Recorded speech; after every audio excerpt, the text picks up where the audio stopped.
muy buenas noches. Te amo. Muy buenas noches a todos. ¿Cómo están ustedes?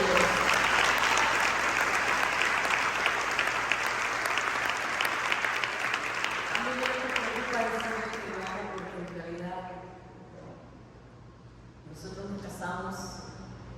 Hemos pasado por situaciones difíciles en la vida, muy difíciles. No les voy a decir que nuestro matrimonio ha sido un dechado de virtudes. Hemos pasado por situaciones difíciles, pero en todo momento quiero decirles que el Señor nos ha ayudado. El Señor ha estado con nosotros siempre. El pastor, cuando dirigía el tiempo inicial, hablaba de este tema y decía que el Señor está con nosotros. Y yo no creo que el Señor está con nosotros siempre. Amén. Gracias, pastor. Muchas gracias. Su esposa, sus hijos, toda la familia pastoral, los líderes de esta iglesia, muchas gracias por la invitación. La verdad es que somos privilegiados de tener amigos y venimos con temor y temblor porque representa que yo me estoy parando aquí delante de ustedes.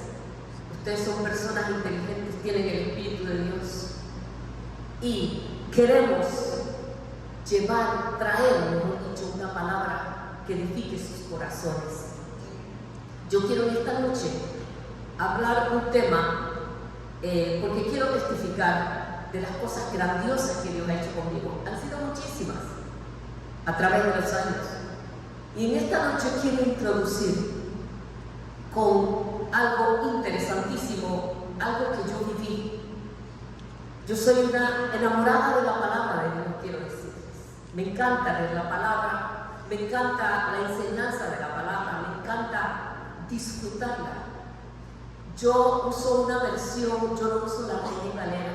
Me disculpan por los que no usan la Reina Valera, pero yo uso la traducción, la NTV, Nueva Traducción Viviente.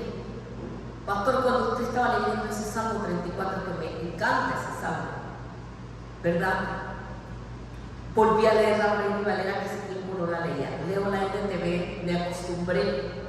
Hace 4 años, cuando comenzó la pandemia, nosotros tenemos una emisora de radio en la iglesia y el que dirige la radio un día me llamó muy tempranito y me dijo: usted podrá ayudarme a conectarse porque necesitamos darle algo a la gente. Y de eso han pasado ya 4 años.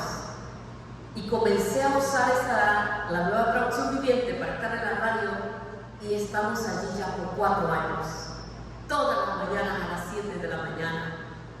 En estos días le dije a mi esposo: mira cuántos mensajes he tenido que preparar. Son mensajes cortos de 20 minutos, pero extraordinaria la experiencia ha sido. Y yo vivo enamorada de la palabra de Dios. Y quiero contarles un testimonio acerca del libro de los Romanos. Yo no sé si a ustedes, estudiantes de la palabra, les gusta este libro. A veces hay libros medio aburridos. Honestamente, cuando uno se pone a leer en la primera de Crónicas y la segunda de Crónicas, uno piensa que no entiende nada. Y son puros nombres, historias, cosas antiguas. Pero quiero decirles que todo hay una enseñanza.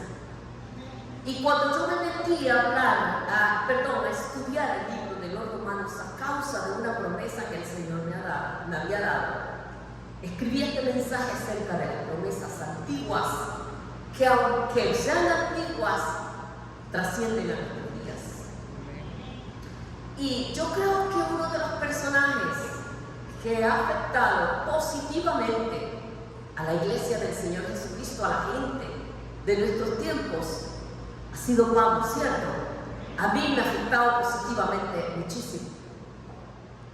Y quiero decirles que Pablo, él en una ocasión escribe a la gente de Roma, le escribe a las iglesias de Roma. Pablo no había estado en Roma, no lo conocían allá, ni él conocía a esa gente, conocía a algunos hermanos. Tampoco había ido ni Santiago ni Pedro, ni ningún líder de la iglesia conocía a la gente de la iglesia de Roma. Y se cree que aquella iglesia se había formado después del Pentecostés. Algunos viajeros escucharon buenas nuevas del Evangelio y se forma una iglesia en Roma. Allá estaba Priscila y Aquila, como dice el libro de los Hechos.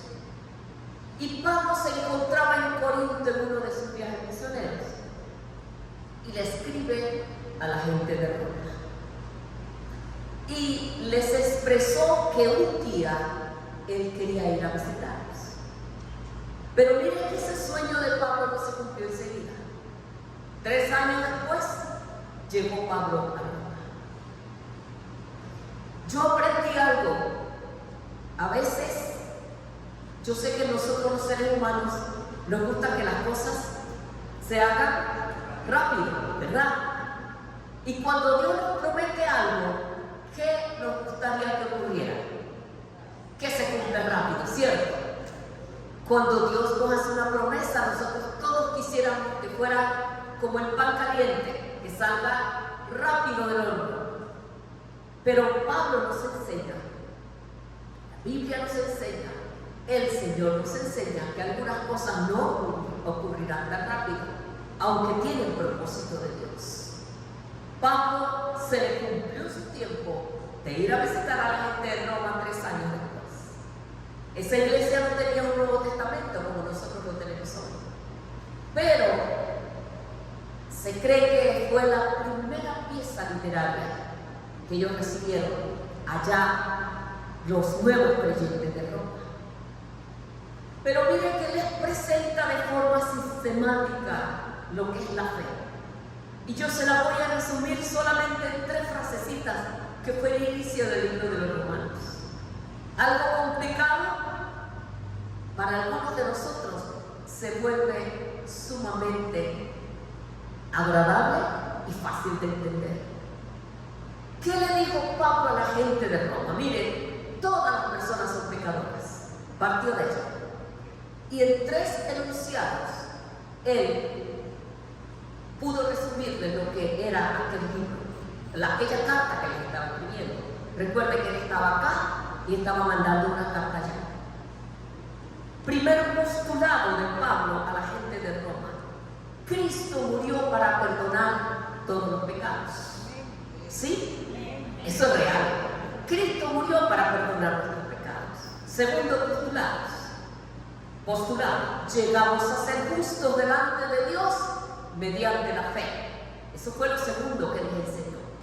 Y lo tercero es que de esa forma se inicia una nueva vida con relación a Dios. 3 cosas importantes que los inicios Pablo le enseña a la gente de Roma en aquella carta. Y después siguieron las enseñanzas, muchas enseñanzas más. Pero quiero decirles que yo tuve una experiencia maravillosa con esta carta. Y yo voy a dar un testimonio que ocurrió hace mucho tiempo. La otra semana se cumplen 40 años de que algo ocurrió en mi vida. Y fue tan grandioso que marcó la vida nuestra, de toda nuestra familia, y partiendo de allí, el Señor hizo uno que otro, hizo una gran cantidad de milagros a partir de aquel milagro inicial. Nosotros, mi esposo y yo, ya teníamos una niña que tenía 3 años. Y un día, el médico me dice que yo estoy embarazada de una segunda niña. Nosotros estamos en el consultorio médico con la gran expectativa del embarazo. 4 meses y medio de embarazo. Y allí, escuchando al doctor, se dan cuenta de que algo ocurría en mí. Era un diagnóstico un poquito delicado.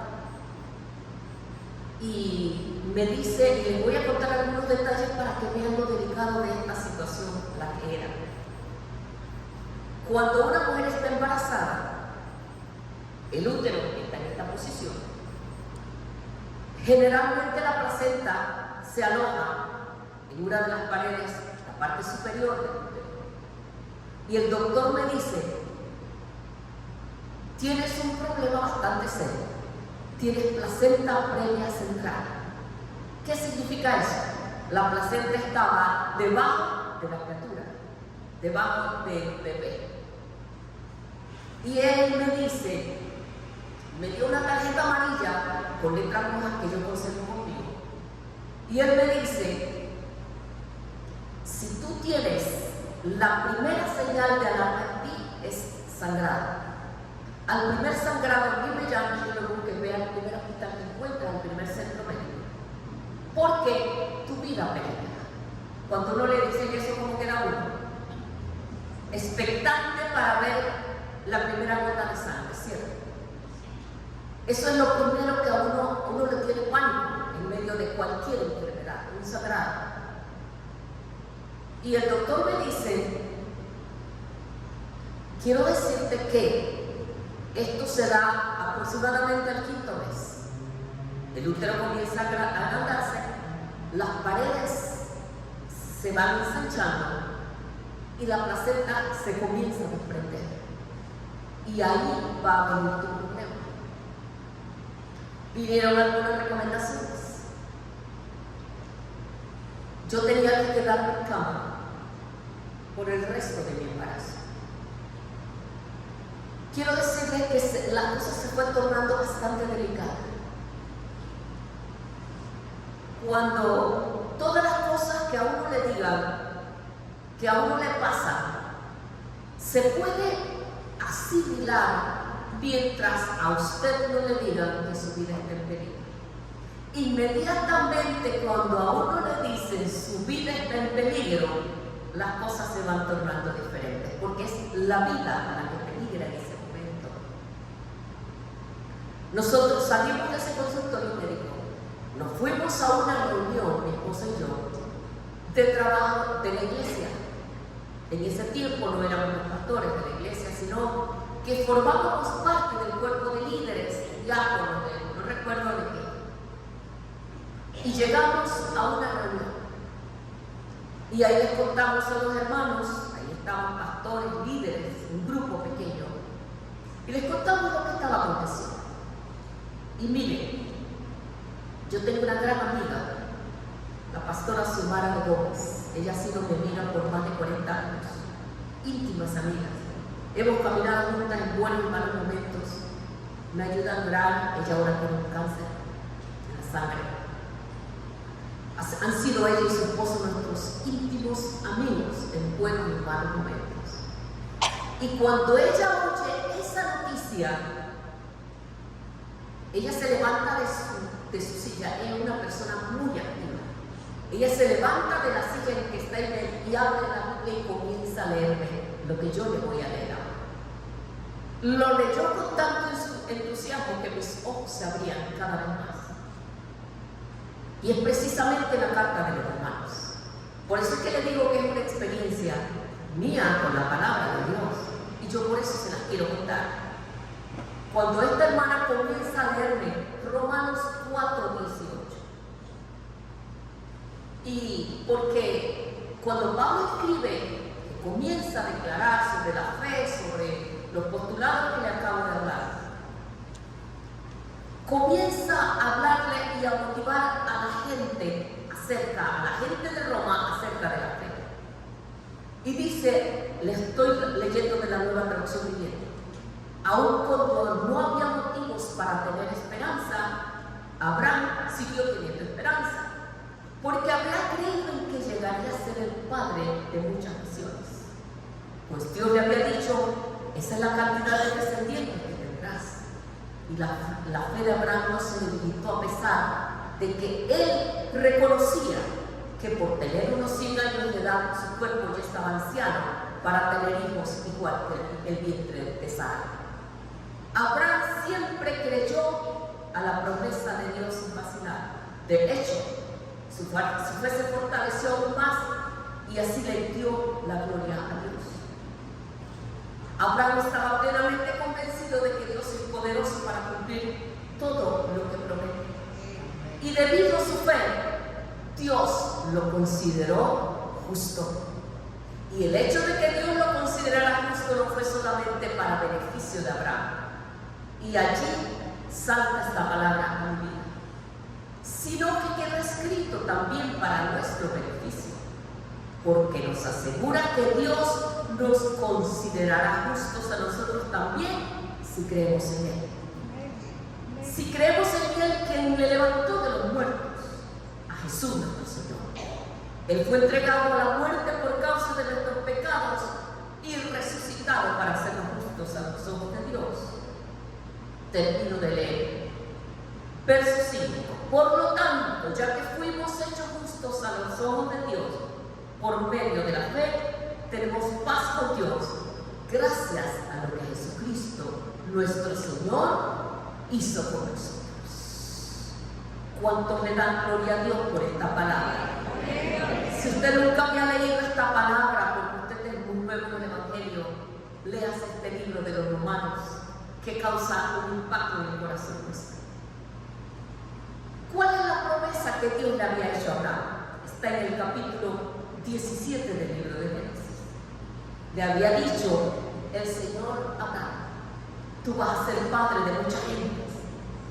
Tu nombre ya no se va a llamar Abraham, sino que Abraham, porque te he puesto por padre de muchedumbre de naciones, y te multiplicaré en gran manera, y haré naciones de ti, y reyes saldrán. Alguien que tenía el cuerpo con aproximadamente 100 años. ¿Qué le parece? Algunas cosas nosotros humanamente las vemos como imposibles, ¿cierto? Algunas cosas no nos parecen como que pudieran ocurrir. ¿Usted se imagina a Abraham pensando: voy a ser papá de un montón de gente? ¿Cómo será esto? La señora ya tenía 90 años. Eso como que uno lo ve como así, como medio extraño en los tiempos de hoy. Yo ubico siempre el contexto de los tiempos de nosotros. En los tiempos antiguos, imagínense hace los años que vivió este señor y esta señora. En los tiempos modernos que nosotros vivimos, pensar en alguien que está embarazada a los 90 años como que eso no es potable, ¿cierto? Algunas situaciones no entendemos cómo sucederá y le damos vuelta, y esa cosa comienza a dar vuelta y nosotros quisiéramos ayudar a Dios, ¿verdad? Quisiéramos ayudar a Dios. Pues quiero decirles que nosotros vivimos la experiencia de una imposibilidad. Mi esposo y yo vivimos experiencias de las imposibilidades de la vida. Hay cosas que no son posibles. Ante un diagnóstico, ante situaciones que se nos presentan, porque todos se nos presentan, como les decía anoche, se nos presentan situaciones en la vida. Y yo tengo un embarazo delicado. Me titularon un embarazo como de, no solamente de alto riesgo, de muy alto riesgo. Y a uno lo pone a pensar cuando uno le dice que tiene un embarazo de muy alto riesgo. Quiero decirles que yo tuve que vivir varios meses en un proceso maravilloso, pero fue un proceso de fe, de esperanza y de incertidumbre. Así yo viví por varios meses. Fe, esperanza e incertidumbre. ¿Hay alguien en este lugar que está viviendo alguna situación en su casa o en su vida privada? No me tiene que decir que está viviendo, pero hay alguien aquí que vive de esa manera, que está viviendo en incertidumbre. Si hay alguien aquí que está viviendo así, lo entiendo perfectamente, porque las situaciones de la vida que se nos presentan nos llevan a vivir en grandes signos de interrogación. Esto sucedió hace 40 años atrás. ¿Sabe cuál fue el final de la novela grandiosa de la familia Espino? Una experiencia que nos marcó de una forma especial. Yo pasé 9 meses, bueno, ya me he pasado 4 y medio, pero 4 y medio de incertidumbre. Se estaba desarrollando tiempo de política, de votaciones, de elecciones, y mi medio no era político. Y me dijo, usted no puede salir de la casa, no camine, siempre en su casa, acostada. ¿Sabe qué? Él me dijo, el 11 de junio usted puede caminar todo lo que quiera. Yo salí el 11 de junio a caminar todo lo que yo no voy a caminar. Y el 12 de junio a las 4 de la mañana nace mi hija Keila para darle gloria a nuestro Dios. Nace nuestra segunda hija por voluntad de Dios. Ella va a cumplir 40 años el día 12 de junio de este año. ¿Saben que eso fue una experiencia maravillosa?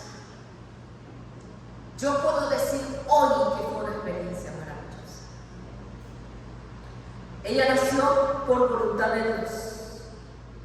Miren que yo pude experimentar en ese tiempo de las promesas de Dios, tiempo de experimentar la palabra. Número 1, yo pude experimentar al Dios de la palabra. Lo repito, experimenté al Dios de la palabra. Número 2, yo experimenté al Dios que nos sostiene en medio de toda tormenta.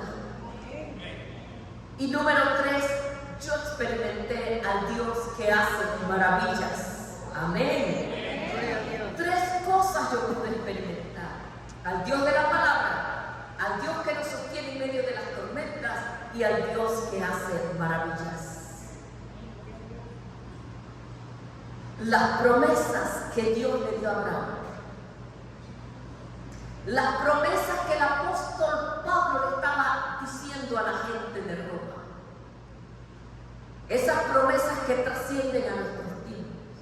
Que cuando leemos la palabra y esa palabra nos capta. Por eso cuando el pastor estaba leyendo ese Salmo 34, ahí hay, yo creo que todos los versos allí captan nuestra atención. Todas. Yo quiero hacerle una pregunta en esta noche. ¿Cuál ha sido la influencia de la palabra en su vida? Porque después el apóstol Pablo le dice, en ese capítulo 5 que sigue, del libro de los Romanos, él dice, también nos alegramos al enfrentar pruebas y dificultades, porque sabemos que nos ayuda a desarrollar resistencia. Y la resistencia desarrolla firmeza de carácter, y el carácter fortalece nuestra esperanza de segura salvación.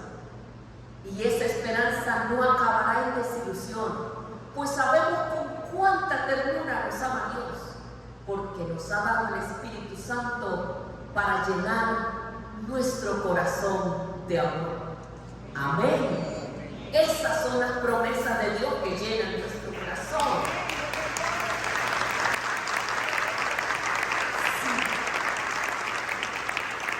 Por eso quiero yo hacerles esta pregunta en esta noche. Yo hago esta pregunta. ¿Cuál ha sido la influencia que ha tenido la palabra de Dios en su vida? En mi experiencia personal les puedo decir algo interesante. Y yo quiero animarles a ustedes hoy. En aquellos días interminables, solita en la casa con mi otra niña de 3 años, que mi esposo trabajaba día y hasta tarde, y llegaba en la noche agotado, cansado, y yo estaba allí. A mí me sostenía la palabra. Y yo oraba diario con esa palabra. Yo he tenido la experiencia de orar con la palabra. Yo quiero animarle a usted a que usted ore con la palabra, que usted lea la palabra, que examine la palabra, que estudie la palabra y que medite en la palabra. No sea solamente una lectura más. Un día estábamos en uno de los programas de radio y estábamos entrevistando a algunos hermanos, pastores, amigos, y nos tocó entrevistar al doctor Samuel Pagán. Es un amigo nuestro, un gran hombre de Dios. Él es biblista de toda la vida. Y el doctor Samuel Pagán le hace una pregunta. Él tiene un buen sentido del humor. Y resulta que cuando le preguntamos algo sobre la Biblia, no recuerdo qué fue, él dice: no, hermano, pero es que el Señor nunca mandó a que leyéramos la Biblia. Y nosotros sabíamos que son cosas que cuando uno lanza una idea así en radio, puede ser que la gente se quede allí, chocada. Y él dice: lo que pasa es que el Señor no nos mandó a leer la palabra, sino a escudriñar la palabra. Y digo: ahora sí entendemos. Escudriñar la palabra. ¿Qué es eso de escudriñar? Porque no es una palabra que usemos normalmente la gente en el lenguaje de todos los días. Ay, no, ¿qué estás haciendo, fulanito? No, aquí estoy escudriñando a ver qué encuentro. No es una palabra que utilizamos normalmente. ¿Qué significa escudriñar? Es sinónimo de examinar, de estudiar a fondo, de inquirir, de averiguar cuidadosamente algo y sus circunstancias. Eso significa escudriñar la palabra de Dios. En una ocasión, Juan, el evangelista, dice, allá en el capítulo 5, escudriña las Escrituras, porque a ustedes les parece que en ellas tendrán vida eterna, y ellas son las que dan testimonio de mí, dice el Señor. Yo creo en esa palabra. Allí comenzó un proceso fascinante, doloroso, pero fascinante a la vez. Algunas aquí quizás tuvieron el privilegio de conocer al pastor Gregorio Campos, panameño que era misionero. Él estaba en Quito, Ecuador, ¿cierto? Y era muy conocido por estos lares. Anoche me preguntó una hermana. Es un gran amigo nuestro, el hermano Gregorio Campos, un hombre de Dios tremendo. Y él llegó de Ecuador a Panamá un día y él fue a nuestra iglesia. Yo estaba en un proceso, imagínense usted, yo saco de a luz a mi hija y estamos felices con nuestras dos niñitas, pero allí comenzaba otro proceso muy doloroso para mí también. El doctor me dice: aquí algo no anda bien y usted necesita verse con un nefrólogo. Y allí comienza un proceso bastante fuerte para nosotros, un proceso que llevó años. Y yo estaba en ese proceso de saber qué iba a hacer con mi vida, porque yo tenía mis riñones que se estaban dañando. Cuando los riñones se dañan, hay que ayudar al cuerpo porque se envenena la sangre. Y eso fue a raíz precisamente de ese embarazo. Y él comienza a predicar y él menciona esta palabra, y fue una palabra que yo tomé. Salmo 118, verso 17. Dice así: no moriré, sino que viviré para contar las maravillas del Señor. Amén. Yo no voy, y yo agarré esa palabra y yo decía: Señor, yo no voy a morir en este tiempo. Yo sé que algún día yo voy a contar las maravillas del Señor. Yo quiero decirles que yo estoy hoy aquí por eso que Dios hizo en ese tiempo. Sí, son cosas que a veces no entendemos cómo sucederán, ni para qué sucederán. Pero yo estoy hoy aquí agradecida del Señor. Y les puedo contar de las maravillas que Dios ha hecho en mi vida. Dios ha hecho cosas grandes. Ha sanado mi cuerpo. Hemos visto, esto es todo un testimonio. Yo tengo mucho más aquí que darles, pero creo que debo decirlo. Yo quiero testificarles que el Señor es maravilloso y bueno y todopoderoso. Quiero testificarles brevemente antes de que termine, porque yo tengo mucho todavía en este mensaje, de los beneficios de la palabra. comienza aquel proceso de deterioro de mis riñones. Eso es lento, la enfermedad renal no se siente. Cuando usted a alguien le dice que le duelen los riñones, pues lastimosamente no es así, los riñones no duelen. Está ubicado en la parte de atrás, aquí sobre la espalda. Y allí estaba yo con ese proceso de deterioro. Y pasados muchos años, el doctor, mi nefrólogo, me dice: necesitamos comenzar un protocolo porque usted necesita un trasplante de riñón. Mire, cuando a uno le dicen eso, uno no tiene idea de lo que viene por delante. Exámenes, hasta con psiquiatra. A mí me llevaron a hacer de todo, exámenes de todo, y frente a mí un signo de interrogación demasiado grande. ¿Qué va a suceder? Porque no es solamente que usted necesite un trasplante, es quién lo va a hacer, dónde lo van a hacer, porque los órganos no es que están por allí a la merced del médico. Los órganos hoy día, con el problema del tráfico de órganos, en todos los países existe un protocolo bastante cerrado para hacer un trasplante. Y aunque usted tenga un donante, no lo aceptan en cualquier lugar. Y comienza mi periodo. Dios trató conmigo de forma sumamente personal, muy personal. Un día, yo no puedo contar tanto detalle, que tengo bastante largo, pero les resumo. Un día, una hermana en Cristo le dijo a mi esposo que ella me iba a donar un riñón. Eso, hasta recibir la noticia, a la hermana, hasta recibir la noticia es fuerte, porque la persona no se está quitando una uña o un cabello, se está quitando un órgano vital de su cuerpo. ¿Y qué dirá la familia? ¿Y cómo será ese proceso? ¿Y si encajamos nosotras dos? ¿Si somos compatibles o no? Comenzó todo ese proceso. Cada proceso iba siendo dirigido en el día a día, un proceso de mucha paciencia. Ella le dijo a mi esposo: tuvimos muchos meses de silencio.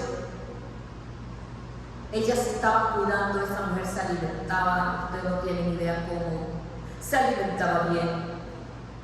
Ella oraba todos los días que no hubiera nada en su cuerpo que nos pudiera contaminar. Y comienza ese proceso. No sabíamos dónde se iba a hacer el trasplante. Yo estaba muy deteriorada. Para los que saben de este asunto, los riñones míos estaban filtrando solamente a un 12%. ¿Sabe cuando eso sucede? ¿Qué está pasando en el cuerpo del enfermo? La sangre está contaminada con unos niveles totalmente distorsionados. Y lo que el doctor decía es que la contaminación de mi sangre podía llevar a un paro cardíaco en cualquier momento. Él no quería llevarme al proceso de diálisis para que fuera más fácil el trasplante. Todo se dio de tal manera que yo llegué a la ciudad de Medellín, Colombia, con ella. Y cuando nosotros llegamos, quiera por Dios, porque yo no quería ir allá, circunstancias, hechos, para que mencionarlo. Pero cuando nosotros llegamos a la ciudad de Medellín, nos sacaron sangre a las dos. Y un hermano que nos movilizó en su taxi me dijo: no digo, yo quiero que vamos a mi iglesia. Llegamos a una iglesia, había mucha gente en esa iglesia. Y le dieron al pastor que ahí iban 2 personas que se iban a trasplantar y todo lo demás. Y él tomó nuestras manos de las dos y oró por nosotros. Hizo una oración corta, nosotras nos fuimos, nos sacaron sangre y me dijo: váyase a Panamá, que nosotros la avisamos. A los 2 días llegó un correo electrónico con la buena noticia. Ella y yo no somos familia, ella y yo no tenemos genes compartidos.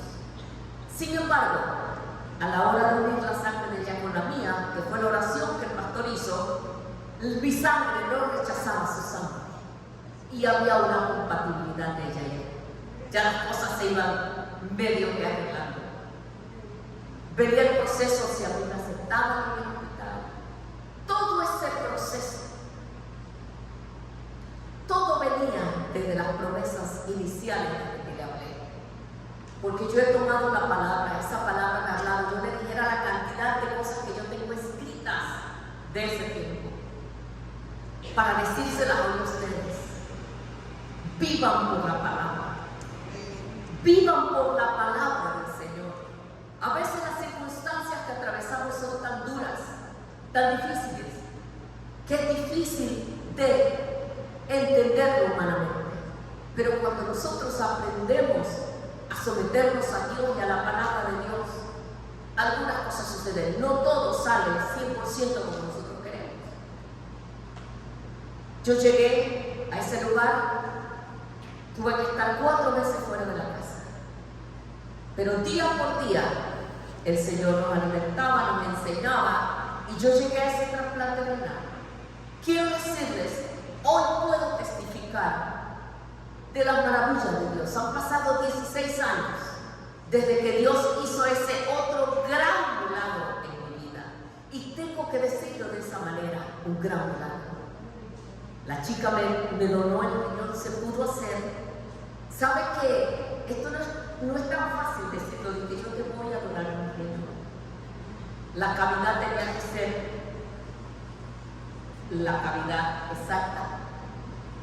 Aquí está ese riñón donado. Yo vivo por ese riñón, dándole gracias al Señor porque me dio la vida. El Señor es bueno. Tenían que suceder muchas cosas. Dios hizo milagros, sigue haciendo milagros. He podido testificarle a muchísima gente.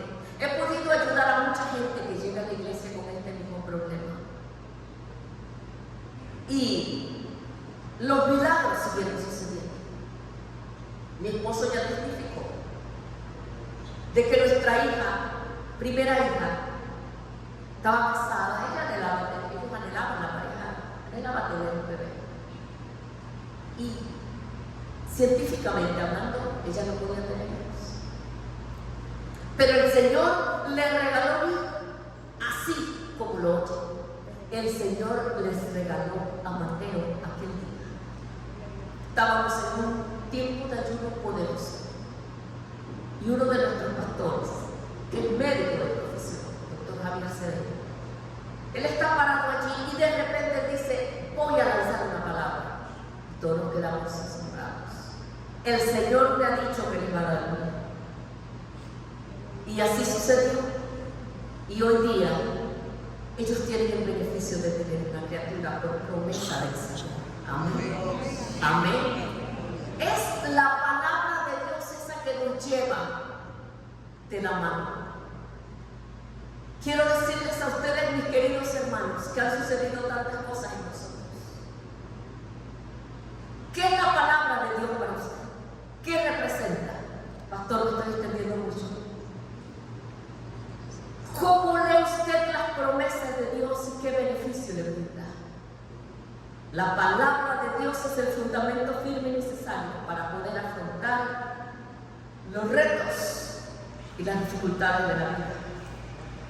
Amén. La vida nos trae tormentas.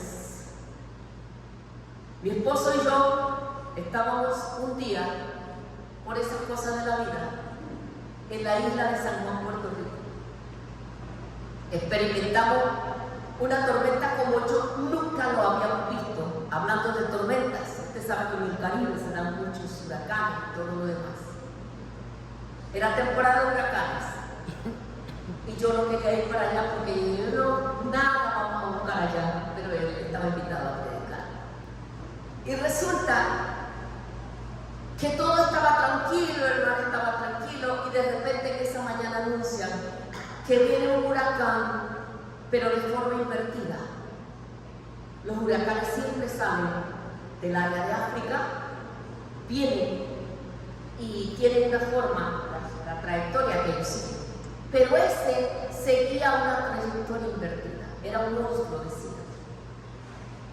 Los hermanos nos ofrecieron seguridad y nosotros dijimos, si hay un avión, nos vamos. Imagínense.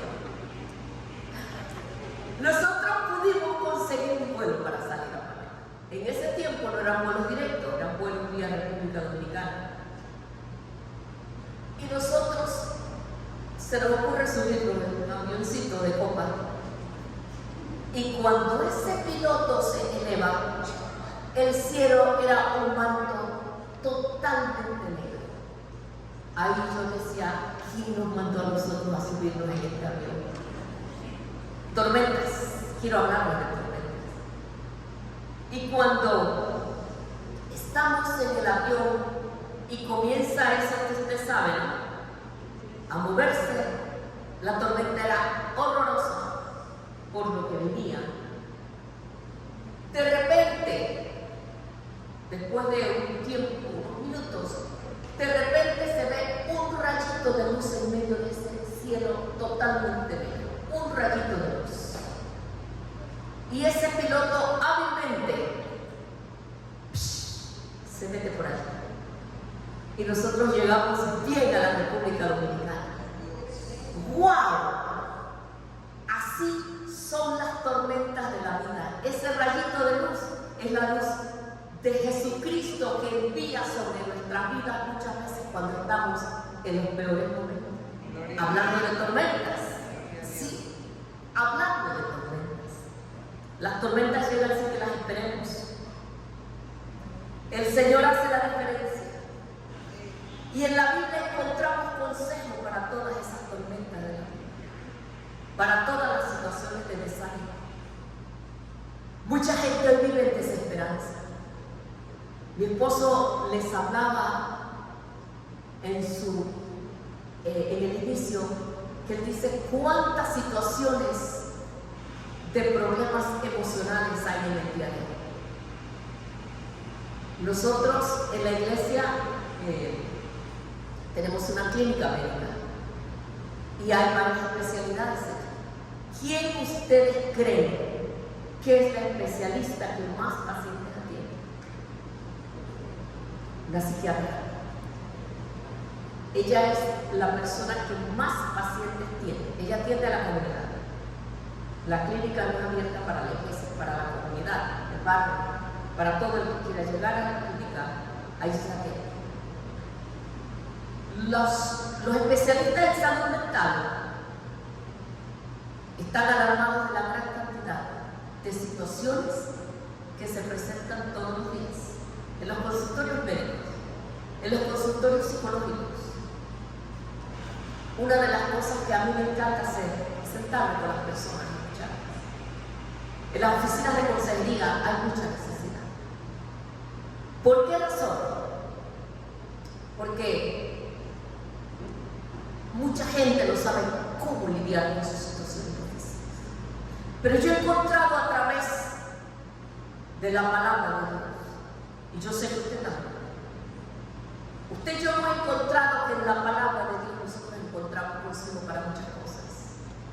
Independientemente de que en muchos momentos de la vida se necesite cierta especialidad para los problemas de salud mental que se presentan. Problemas de todos los tipos, con los niños. Usted sabe la gran situación que se presenta hoy día con el autismo. No sé si aquí, pero en todas las sociedades el problema del autismo es galopante. En varios niveles, con los niños pequeñitos, ya se diagnostica en niños muy pequeños. Y es alarmante. En el medio de nuestro cuerpo pastoral hay una pediatra y nos dice, esto es alarmante. Y hay que diagnosticarlo a temprana edad. A temprana edad hay que comenzar con ese diagnóstico. Pero quiero decirles en esta noche, mis queridos hermanos, el consejo de la palabra de Dios. Nosotros tenemos al Señor Todopoderoso, ese que nos ayuda en medio de nuestra debilidad, que dice la Biblia, el que nos llama a nosotros a la reflexión. Ese Dios todopoderoso que cuando venimos, y el pastor lo ilustraba esta noche, cuando nosotros nos rendimos a Él, cuando nosotros nos tiramos de rodillas diciéndole: Señor, estoy rendido a tus pies. Yo no sé si le ha pasado, yo creo que sí. Pero cuando usted está en derrotado por cualquier situación que se le presente, no hay nada más grandioso que tirarse de rodillas. Amén. Tirarse de rodillas y decirle a Dios: tú eres mi recurso, Padre amado. ¿Qué nos enseñan las Escrituras? Las Escrituras nos enseñan sabiduría.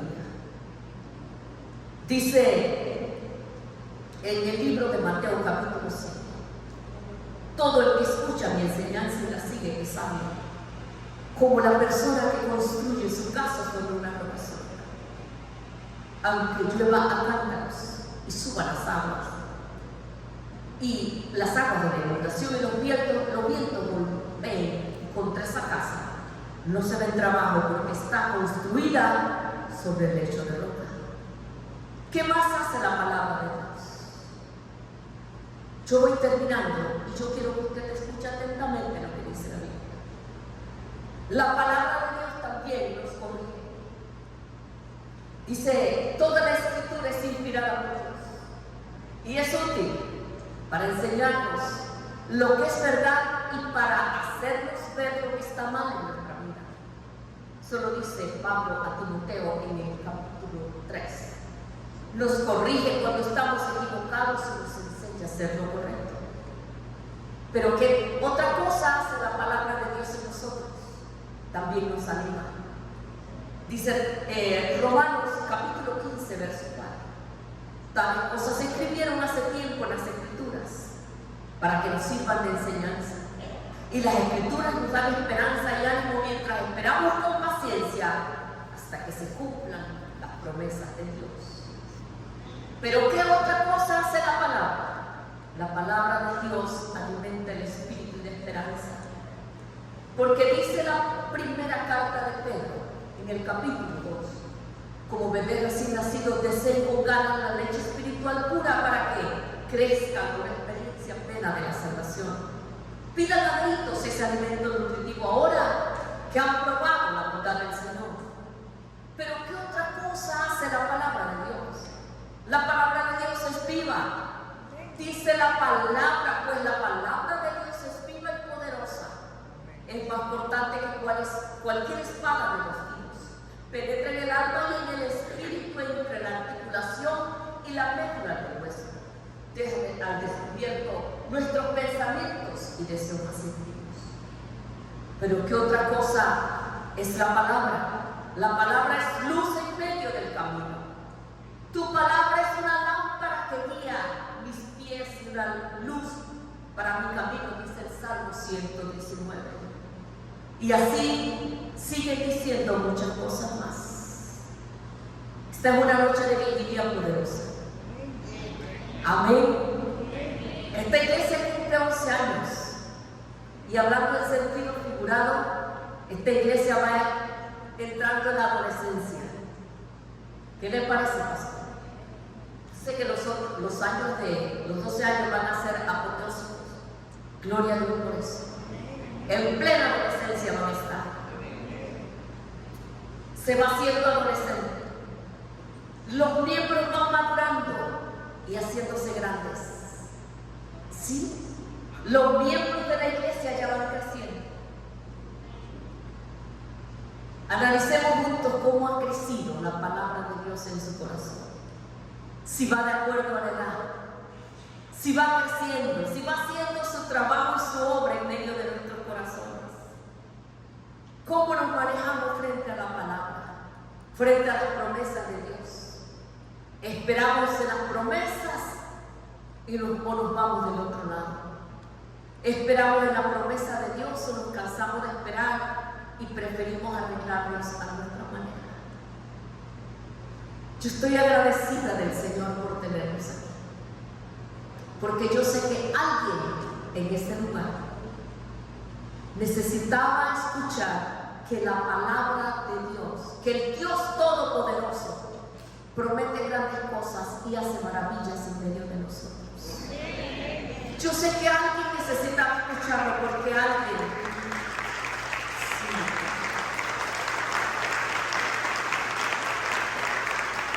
porque alguien necesita ese aliento.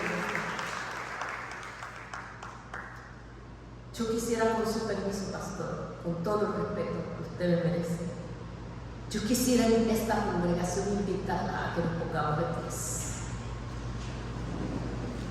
Yo quiero orar por la juventud de esta iglesia, esta juventud grande y hermosa.